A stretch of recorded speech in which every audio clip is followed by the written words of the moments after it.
Halo semuanya, perkenalkan nama saya.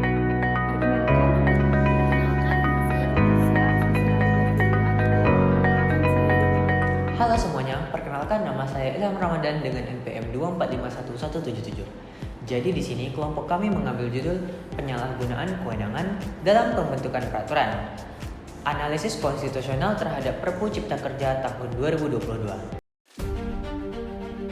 Selanjutnya, kami akan menanyakan kepada setiap fraksi apakah rancangan undang-undang tentang penetapan peraturan pemerintah pengganti undang-undang Perpu nomor 2 tahun 2022 tentang Cipta Kerja menjadi undang-undang dapat disetujui untuk disahkan menjadi undang-undang. Terima kasih. Peraturan pemerintah pengganti undang-undang atau Perpu merupakan bentuk produk hukum yang diberikan kepada Presiden oleh konstitusi untuk menghadapi keadaan darurat yang membutuhkan respon cepat. Namun, penggunaan kewenangan ini tidak jarang menimbulkan perdebatan di ranah ketatanegaraan. Salah satu contoh yang paling kontroversial adalah penerbitan Perpu Cipta Kerja nomor 2 tahun 2022. Perpu ini dikeluarkan untuk menggantikan Undang-Undang Cipta Kerja yang sebelumnya dinyatakan inkonstitusional bersyarat oleh Mahkamah Konstitusi melalui putusan nomor 91/PUU 18/2020. Masalah muncul ketika Perpu ini diterbitkan dalam kondisi yang tidak menunjukkan adanya darurat hukum atau keadaan luar biasa yang benar-benar membutuhkan penerbitan regulasi secara cepat. Banyak pihak mempertanyakan urgensinya serta mengkritik langkah Presiden sebagai bentuk penyalahgunaan kewenangan konstitusional.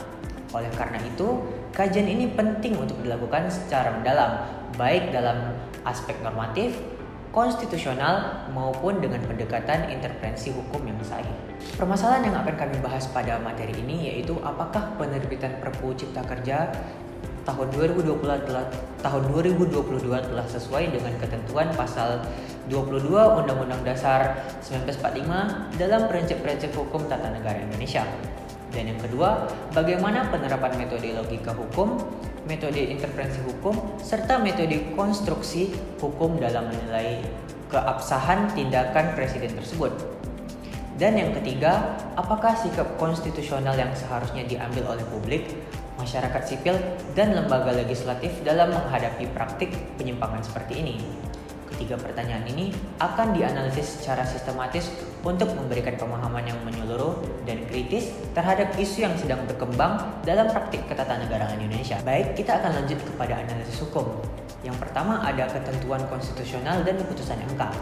Pasal 22 ayat 1 Undang-Undang 1945 memberikan wewenang kepada Presiden untuk menetapkan peraturan pemerintah sebagai pengganti undang-undang atau Perpu dalam hal hewan kegentingan yang memaksa.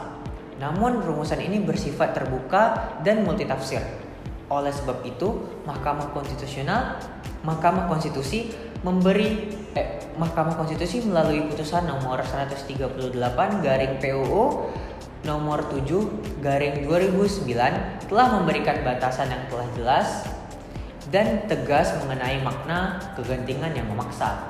Putusan MK tersebut menetapkan 3 syarat kumulatif yang harus dipenuhi untuk sahnya penerbitan Perpu.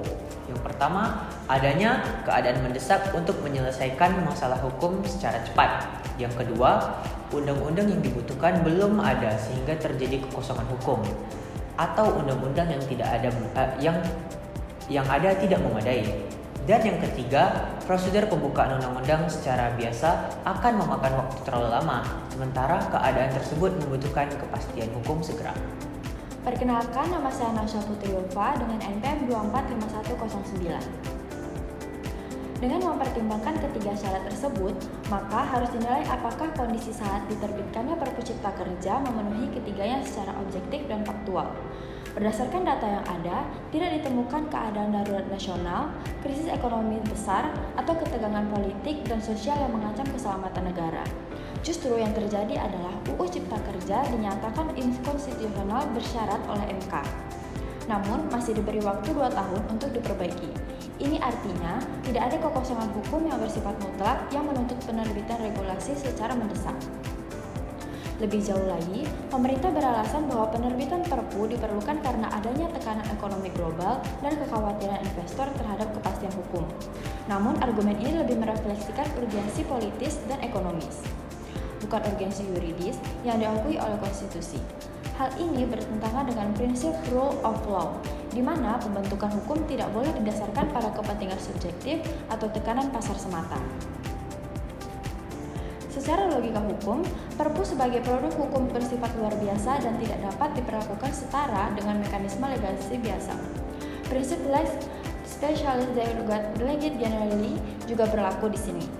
Perpu hanya digunakan dalam kondisi khusus yang tidak dapat ditangani oleh mekanisme biasa atau UU melalui DPR. Oleh karena itu, ketika kondisi yang dijadikan besar penerbitan Perpu tidak benar-benar bersifat luar biasa, maka penerbitan tersebut menjadi cacat secara hukum. Lebih lanjut, jika kita menggunakan metode konstruksi sistematis, maka penerbitan Perpu seharusnya ditempatkan dalam konteks sistem ketatanegaraan yang menekankan prinsip pemisahan kekuasaan dan pembagian kewenangan antar lembaga negara. Fungsi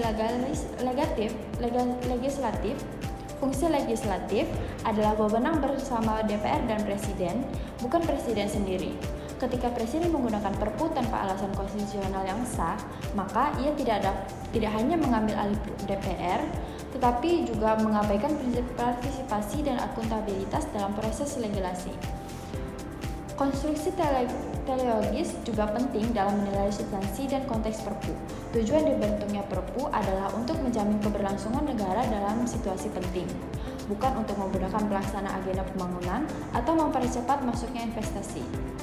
Oleh sebab itu, penyimpangan dari tujuan ini menunjukkan adanya penyalahgunaan instrumen hukum demi kepentingan politis atau korporatif. Perkenalkan, nama saya Diva Eka dengan NPM 2451157. Di sini saya akan menjelaskan metode interpretasi hukum yang relevan. Yang pertama, interpretasi gramatikal, frasa, kegentingan yang memaksa berarti keadaan yang tak dapat ditunda.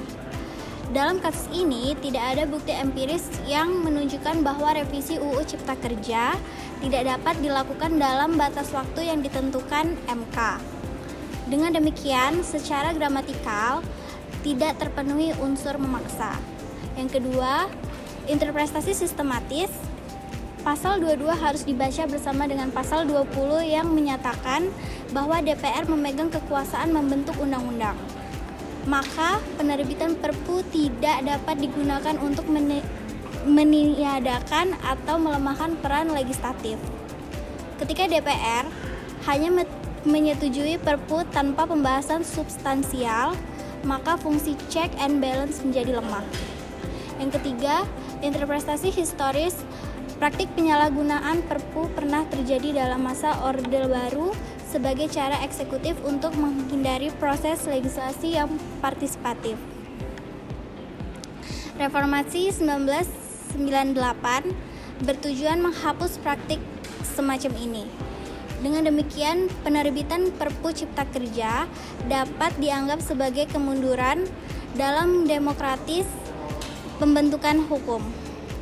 Yang keempat, ada interpretasi teleologis bertujuan konstitusional dari pasal 22 Undang-Undang Dasar 1945 adalah untuk memberikan respon cepat dan dalam keadaan darurat. Dalam konteks ini, tujuan tersebut tidak tercapai karena Perpu justru digunakan sebagai instrumen untuk mempercepat pelaksanaan UU yang sebelumnya dianggap bermasalah oleh MK. Ini bertentangan dengan prinsip-prinsip good governance, rule of law, dan perlindungan hak-hak konstitusional warga negara. D.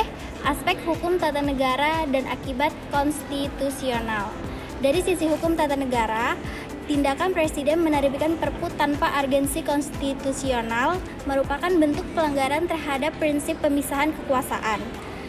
Hal ini juga menciptakan Presiden buruk dalam praktik legislasi, di mana eksekutif bisa menghindari proses pembentukan UU biasa hanya dengan menyatakan bahwa situasi bersifat mendesak, tanpa mekanisme objektif untuk mengujinya.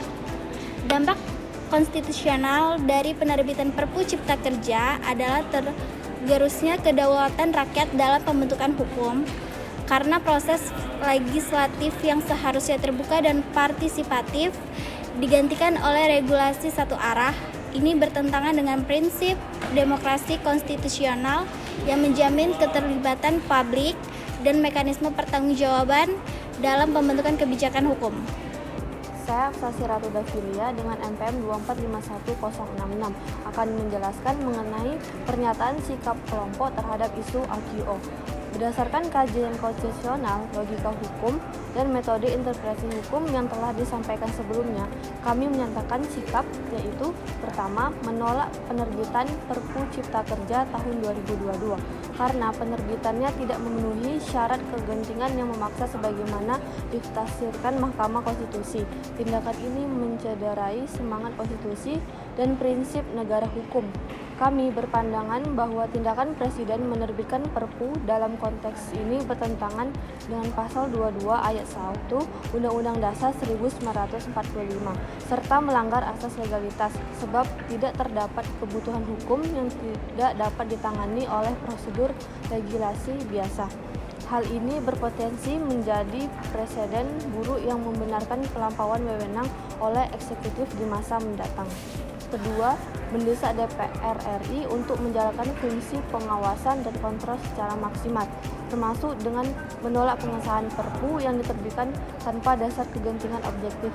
DPR tidak boleh hanya menjadi stempel pengesahan, tetapi harus berperan sebagai penyeimbang kekuasaan eksekutif. Kegagalan DPR dalam menyaring penerbitan Perpu yang menyimpang justru menimbulkan kesan bahwa lembaga legislatif tunduk pada agenda politik eksekutif, dan ini mengancam mekanisme check dan balance dalam negara demokratis. Dan yang ketiga, mendorong dilakukannya reformasi legislasi terkait Perpu, yaitu dengan menambahkan mekanisme pengujian formil oleh Mahkamah Konstitusi sebelum Perpu dapat dilakukan lebih lanjut. Hal ini penting untuk menjaga akuntabilitas dan transparansi dalam proses legislasi. Pengujian formil sebaiknya bersifat wajib dan otomatis, sehingga tidak menunggu inisiatif warga negara atau kelompok masyarakat yang merasa dirugikan. Langkah ini akan memperkuat posisi Mahkamah Konstitusi sebagai pengawal konstitusi dan pelindung hak konstitusional warga negara. Perkenalkan, saya Dewenika dengan NPM 2451045. 4. Mengkritik kecenderungan konsentrasi kekuasaan di tangan Presiden yang bertentangan dengan prinsip pemisahan kekuasaan. Praktik seperti ini harus dikoreksi melalui pendidikan konstitusi, peningkatan partisipasi publik, dan penguatan peran lembaga peradilan konstitusional. Dominasi eksekutif dalam ranah legislasi menggerus demokrasi deliberatif dan membuka ruang bagi pembentukan hukum yang elitis, eksklusif, dan tidak partisipatif. Oleh karena itu, kami menyuruhkan kepada masyarakat sipil, akademisi, dan organisasi profesi hukum untuk terus mengawasi dan mengadvokasi proses pembentukan peraturan perundang-undangan agar tetap berpijak pada nilai-nilai konstitusi dan kepentingan rakyat. Dengan pernyataan ini, kami berharap praktik penyimpangan dalam penggunaan kewenangan konstitusional dapat dihentikan, serta negara hukum yang demokratis dan berkeadilan dapat ditegakkan secara konsisten. Perdebatan mengenai Perpu Cipta Kerja mencerminkan dinamika penting dalam praktik ketatanegaraan Indonesia pasca reformasi.